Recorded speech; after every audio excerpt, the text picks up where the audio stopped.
2023 ഭാരതീയ ന്യായ സംഹിതയിലെ 4-ാം വകുപ്പിന്റെ എഫ് ഉപവകുപ്പിൽ സാമൂഹ്യ സേവനം ഒരു ശിക്ഷാ നടപടിയായി ഉൾപ്പെടുത്തുന്നുണ്ട്. 2023 ഭാരതീയ നാഗരിക സുരക്ഷാ സംഹിതയുടെ 23-ാം വകുപ്പ് പ്രകാരം സാമൂഹ്യ സേവനം എന്ന ശിക്ഷ കുറ്റവാളി പ്രതിഫലമില്ലാതെ സമൂഹ നന്മയ്ക്കായി ചെയ്യുന്ന ജോലിയാണ്. സാമൂഹ്യ സേവനം BNS-നെ സംബന്ധിച്ച് പുതുമയുള്ളതാണെങ്കിലും അത് മറ്റു പല നിയമങ്ങളിലും പ്രാബല്യത്തിലുള്ള ഒരു ശിക്ഷാരീതിയാണ്. ഉദാഹരണമായി ബാലനീതി നിയമപ്രകാരം ജുവനൈൽ ജസ്റ്റിസ് ബോർഡിന് തങ്ങളുടെ മേൽനോട്ടത്തിൽ കുട്ടികളോട് സാമൂഹ്യ സേവനം ചെയ്യാൻ ഉത്തരവിടുന്നതിന് അധികാരം നൽകുന്നുണ്ട്. First class, second class magistrate കോടതികൾ, ചീഫ് ജുഡീഷ്യൽ മജിസ്ട്രേറ്റ് കോടതികൾ, സെഷൻസ് ജഡ്ജിമാർ, അഡീഷണൽ സെഷൻസ് ജഡ്ജിമാർ, ഹൈക്കോടതികൾ എന്നിവയ്ക്ക് സാമൂഹ്യ സേവനം ശിക്ഷയായി വിധിക്കാൻ അധികാരമുണ്ട്.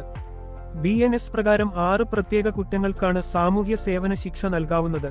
പൊതുസേവകരുടെ നിയമവിരുദ്ധമായ വ്യവഹാരം, കോടതി വിളംബരം നടത്തിയിട്ടും ഹാജരാകാതിരിക്കൽ, 5000 രൂപയിൽ താഴെ മൂല്യം വരുന്ന വസ്തുക്കളുടെ മോഷണക്കേസിൽ ആദ്യമായി കുറ്റം ചെയ്യുന്നത്, പൊതുസേവകരുടെ ഔദ്യോഗിക കർത്തവ്യ നിർവഹണം തടസ്സപ്പെടുത്താനായി ആത്മഹത്യാ ശ്രമം നടത്തുന്നത്, പൊതുസമൂഹത്തിൽ മദ്യപിച്ചു അപമര്യാദയായി പെരുമാറുകയും മറ്റുള്ളവരെ അപകീർത്തിപ്പെടുത്തുകയും ചെയ്യുന്നത് എന്നീ കുറ്റങ്ങൾക്കാണ് ഈ ശിക്ഷ വിധിക്കാൻ സാധിക്കുക. ആഭ്യന്തര കാര്യങ്ങളുടെ പാർലമെന്ററി സ്റ്റാൻഡിംഗ് സമിതി ഇത് സംബന്ധിച്ചു തക്കതായ ശുപാർശകൾ നൽകിയിട്ടുണ്ടെങ്കിലും സാമൂഹ്യ സേവനം എങ്ങനെ, എത്ര കാലയളവിലേക്കായിരിക്കണം, ഏതു രീതിയിലായിരിക്കണം എന്നൊന്നും BNS-ഉം BNSS-ഉം പറയുന്നില്ല.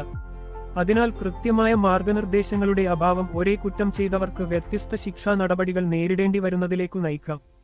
കോടതികൾ നിലവിലുള്ള ശിക്ഷാവിധികളെ മാതൃകയാക്കി സാമൂഹ്യ സേവനത്തിന് നിശ്ചിത കാലയളവ് തീരുമാനിക്കേണ്ടതാണ്. ഉദാഹരണമായി, ഒരു ഫസ്റ്റ് ക്ലാസ് മജിസ്ട്രേറ്റിനു തനിക്ക് വിധിക്കാൻ അധികാരമുള്ള പരമാവധി തടവു ശിക്ഷയ്ക്കു സമാനമായി 3 വർഷത്തേക്ക് സാമൂഹ്യ സേവനം എന്ന ശിക്ഷ നൽകാം.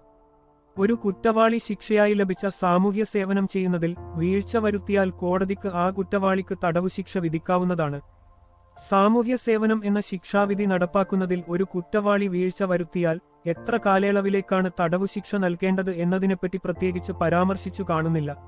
എന്നിരുന്നാലും പൊതുമാനദണ്ഡം എന്ന രീതിയിൽ പരമാവധി എത്ര കൊല്ലത്തേക്കാണോ സാമൂഹ്യ സേവനം ചെയ്യാൻ ഉത്തരവിട്ടത് അതിന്റെ 4/1 കാലാവധിയിലേക്ക് ശിക്ഷ നടപ്പാക്കുന്നതിൽ വീഴ്ച വന്നാൽ കോടതിക്ക് തടവു ശിക്ഷ വിധിക്കാവുന്നതാണ്.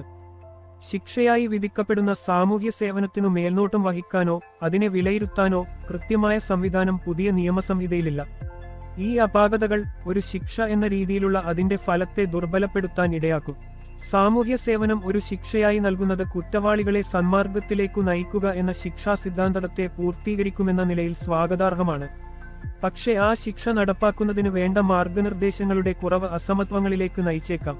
അതിനാൽ കോടതികൾ സാമൂഹ്യ സേവന ശിക്ഷ നൽകുമ്പോൾ നീതിന്യായപരമായ വിവേകത്തോടെ കുറ്റം ചെയ്തവരുടെ പ്രായം, ആരോഗ്യം, കഴിവുകൾ എന്നിവ പരിഗണിക്കണം.